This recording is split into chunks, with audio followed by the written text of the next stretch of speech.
When you first start in a new world, press the P key and you can go into this view right here, which you can then scroll out using your mouse button and just go around using WASD and even rotate with the middle mouse button right there. This will help you find a great spot to start building your town, and when you have that spot, you can just left click on the map to set a waypoint to follow. I recommend that you choose somewhere that is near one of the fishing lakes, because fish is a great early game resource, as well as near some other resources. So you want to have some raw materials around here. This will help with your building, and you also want somewhere which has lots of trees. On top of that, if you're thinking a bit later on, some of these resources up here that you can mine are also quite useful, but you can of course just walk off and do those mining trips yourself if you want to live a bit further away. With the waypoint set, we're obviously going to head in that direction, but on the way, if you see any berry bushes and also any mushrooms, I recommend that you harvest them. These will provide food for your first citizens, as well as being something that you can sell at the marketplace for gold, but more on that in just a moment. Once you arrive at the location you've marked for your town, it's a good idea to start chopping down trees in an area that you later want to build. So once again, you can press the P key and zoom in a bit here if you want to plan your town out a bit. You'll see that you have these roads that come in the game, and these are useful to build around because this is great for NPC pathfinding, and basically it means that visitors will use these roads, which will mean your market is more successful. Again, we're going to cover on that later on, but because we know we're going to build around here, chopping down these trees seems like a good plan.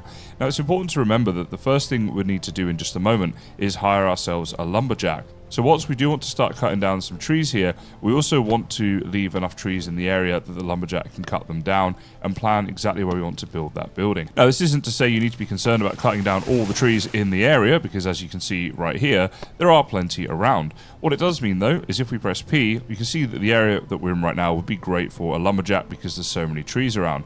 Whereas if we want to build our town over this side of the road as well, and there's just this one-off tree, well, this is probably a good one that we could do ourselves. That way it's a bit more efficient, as the lumberjack won't have to walk from here all the way over to here just for this one tree. You can stay here and clear the forest. Now that you've cut down some trees and gathered some basic wood, we want to make a lumberjack's hut so we can start to automate things.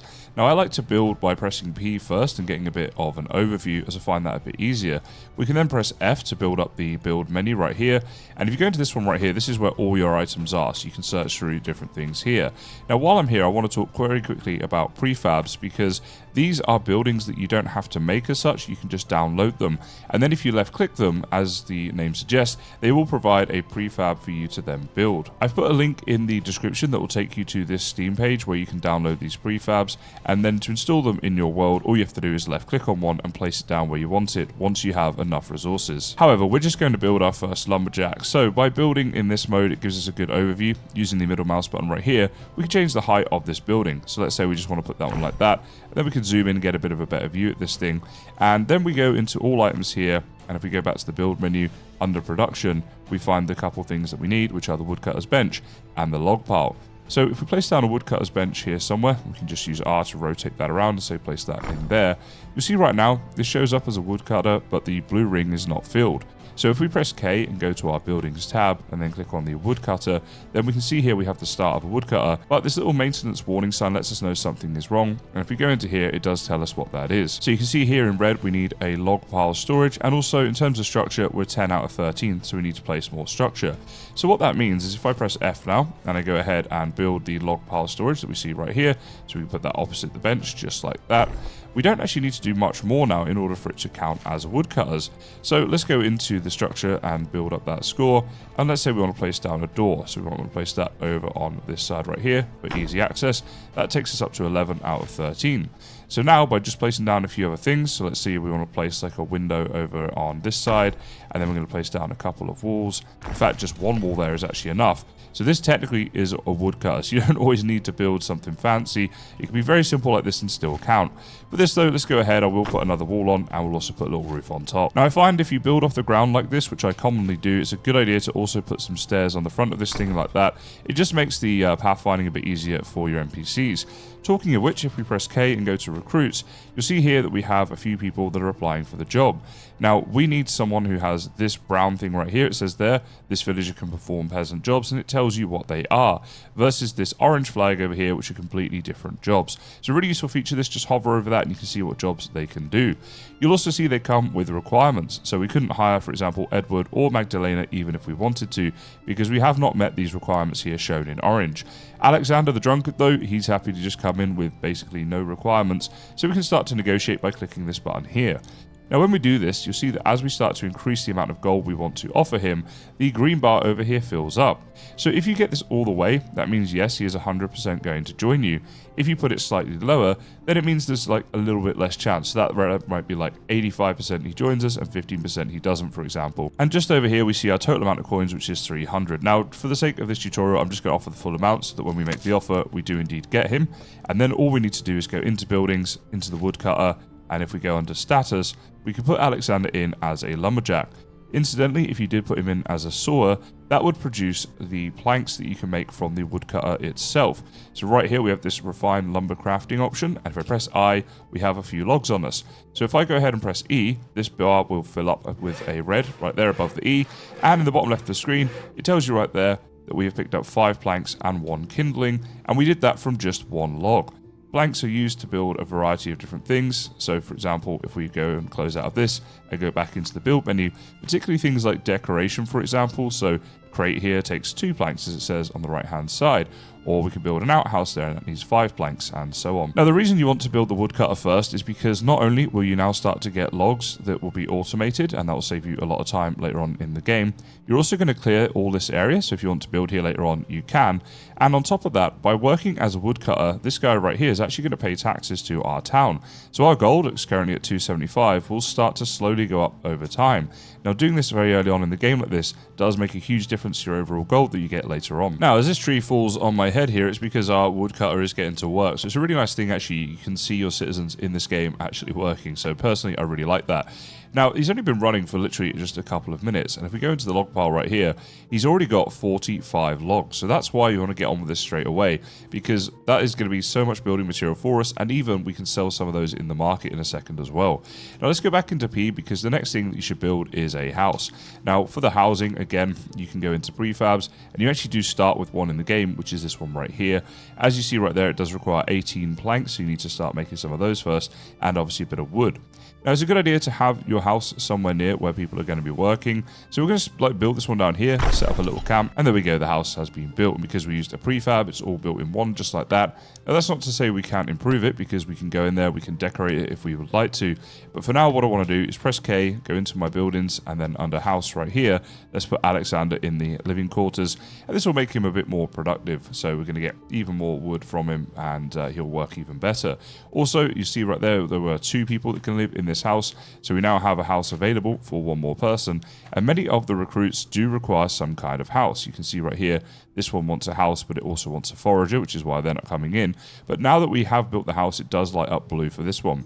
Now in the top right here, you see in just a couple of minutes, we'll get some new recruits that will come in. So in the meantime, we want to build our next building. And at this point, I recommend that what we focus on is building some way of doing some research. Now for the research, it's very simple. If we just place down that right there, and then let's go ahead and go into the building pieces, and under services at the bottom here, we have this research desk. This is all that we need to do in order to get started. And here's why. If I walk up to this desk, I can actually do this research myself. So you can press E to assign a research. And the one that I recommend you do, if you scroll through the pages up the top here, is this one right here, the fishing item, which is the jetty and rack. So we click research on that. Let's close out of that. Then we can just press E here and start to get these points to load up. Now, it does take a little bit of time. You'll see here the E is filling up slowly, and each time it does, that gives us 1 of the 10 points we need, for example, for this particular research item. Other research items do require different amounts. However, the good thing about this is we can then start to have someone who we hire as a fisher. That, again, will give us a good early game item of the fish, which is both a food source and something useful we can sell. Now, later on in the game, we are going to automate this, don't worry. But for now, I just like to do this first one myself. This is more of a personal preference thing. You could hire somebody to do this if you wanted. However, it can be a useful thing to do in this game when you're waiting for things to happen. Like, for example, right now, we're waiting for the new recruits to come in. So while we're waiting, we might as well at least get a few points of the research done. You can see right here, we've got 2 of those points done, almost 3. There we go, 3 already. So it's not really too slow, but obviously long term, not something you're going to keep doing yourself. So in the bottom left, it tells us that new recruits are now available. And if we go have a look here, we have the perfect recruit as it happens, which is Theobald, because he actually wants to be an angler. He spends his free time there. So that's pretty much perfect. Now you'll see that we also have Amabel, and the recruits are random, so you will get different ones to me. But but if you do happen to have a couple of peasants, I recommend trying to get them both. So we're going to start with Theobald. This is the one that we most want, and let's see how much he wants. So 35, I mean, it's almost 100%. I'm hoping he'll come in. Yep, there we go. But I'm going to get Amabel as well, because we do need a lot of peasants early on in the game. So let's see. They're also quite cheap, as you'll see, compared to other villagers that you hire later on. So let's see. Amabel, yep, she's happy too.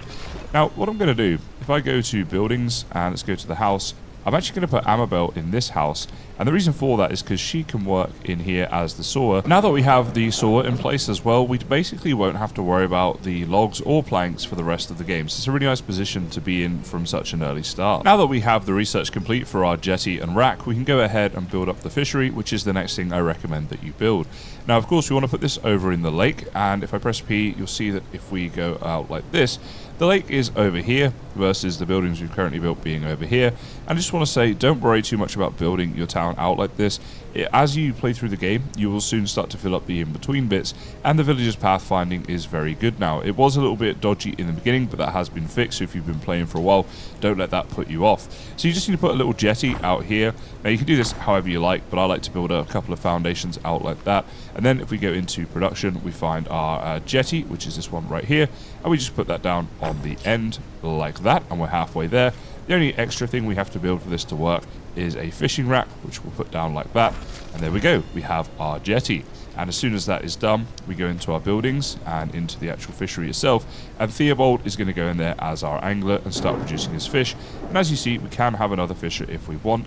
Now, this is another building that will provide us with some tax. So again, our gold will start increasing soon once these workers get underway. The next big progression point in the game, if we press K and go to Kingdom, you'll see right here that we need a few different things.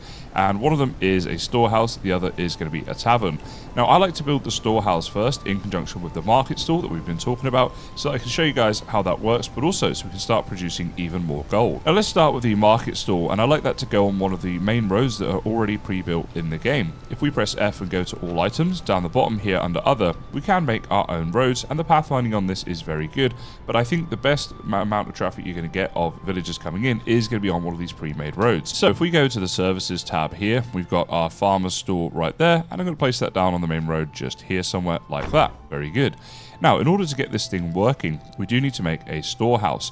Now, for this storehouse, it makes sense to build it somewhere near the center of your town. So we've got some buildings on the left here, and then over to the right, of course, we have our fishery, plus a lot of flat land to build on. So I'm going to put the storehouse just over here. Now, there's all different ways that you can build this. One of the nice things about this game is how much freedom it does offer when it comes to building. But there are some fundamental things that you need, including this one right here, which is your market storage. But that's basically going to be your town communal storage. So I'm going to put that one in there. The other thing that you're going to need is a merchant's ledger, so we can put that one in somewhere here like this as well. And then we just need to improve the structure of it. You see in the top right there, if we hover over this, our structure score is only 20 out of 24, and also our decoration score is a little bit low for the storehouse as well. So at this stage, go ahead and choose whatever structural pieces you most want to build out of and build this thing up until it reaches the requirements for it to be an active storehouse. So this is the design I went for. It's fairly similar to the one I'm building in my Let's Play series, and if you'd like to watch that Let's Play of Noble Legacy, there's a link to that in the description. Now at this stage, we need to hire ourselves a tradesperson to work the market stall, and the only one we have available is Margaret. So we'll click negotiate and we'll offer her whatever coins that she wants. Now incidentally, let's just go ahead and give her the 35 coins. Very good.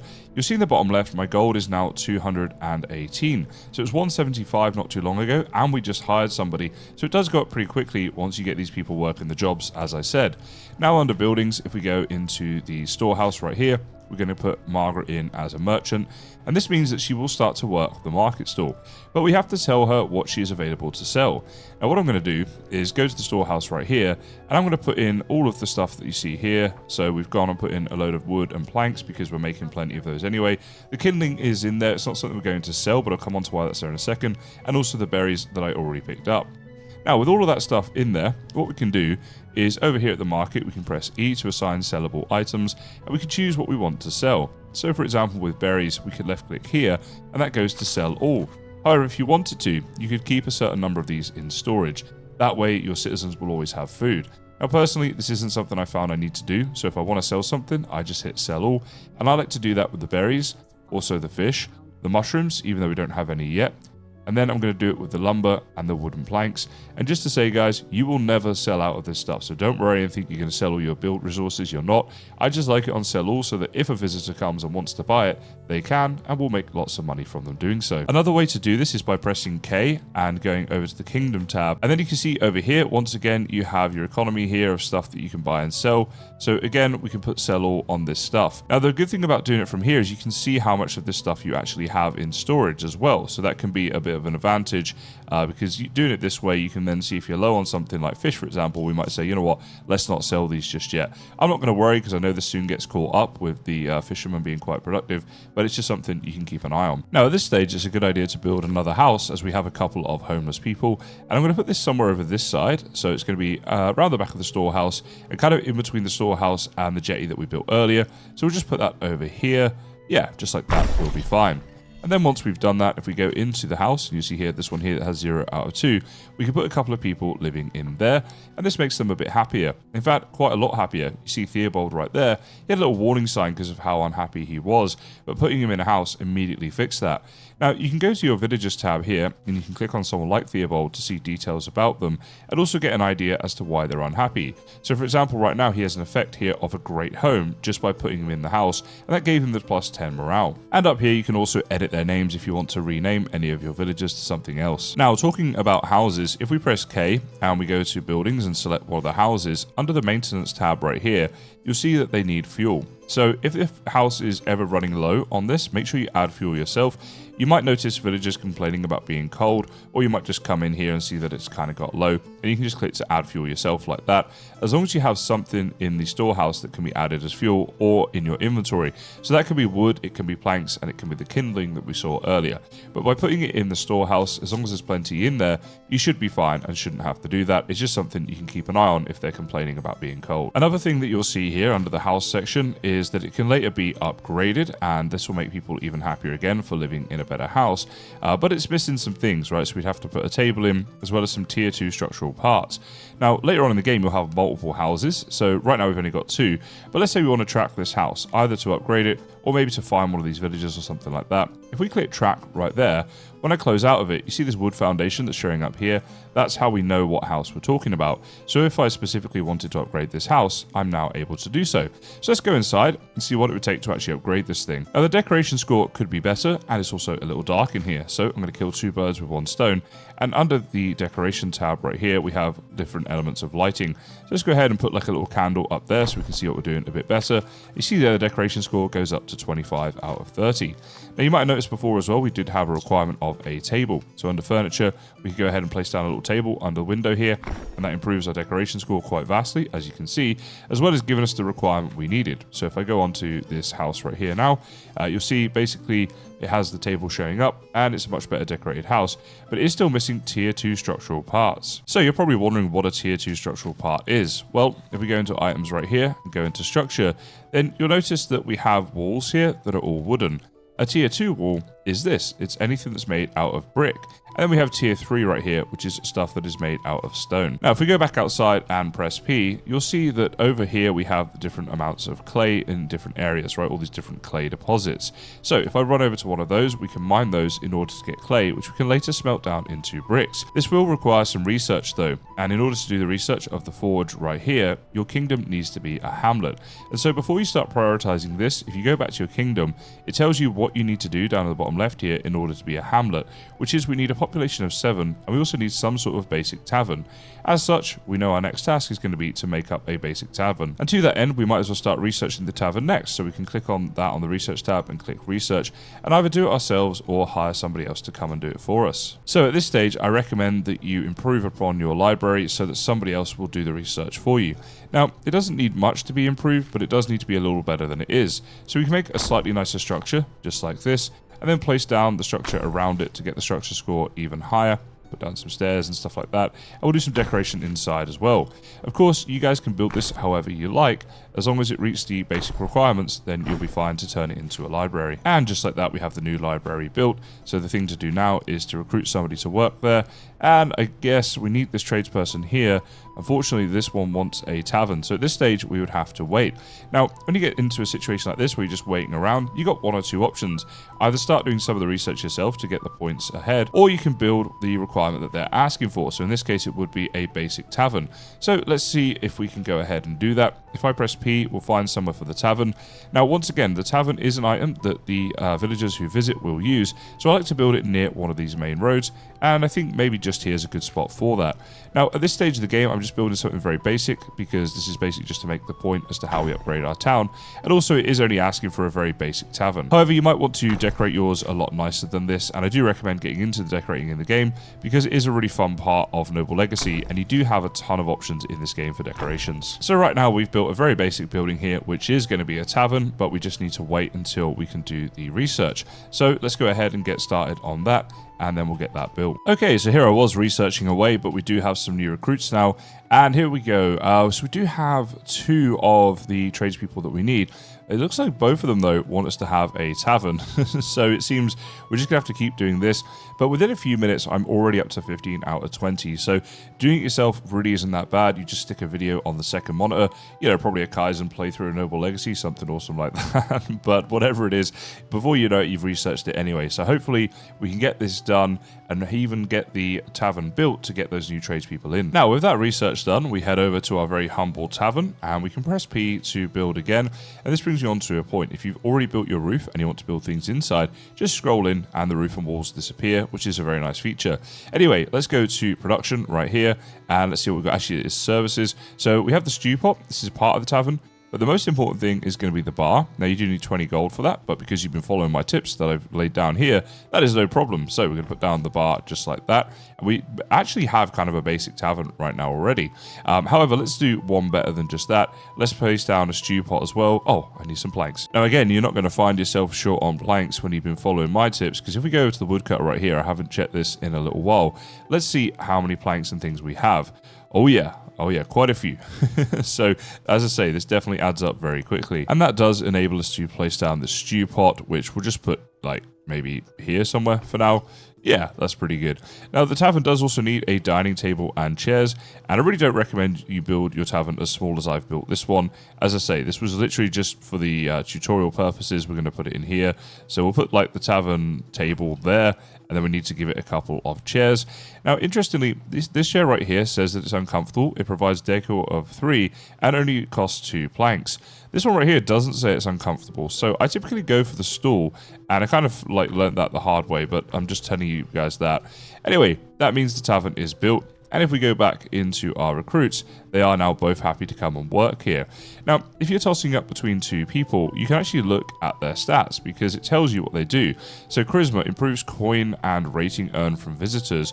Well, we probably want someone with better charisma working in the tavern, right? So Chris is going to be a better person. He's also a barfly, so I guess he's pretty happy in the tavern. Let's go ahead and we'll just give him loads of money because, you know, we're going to make loads back. Why not? There he goes.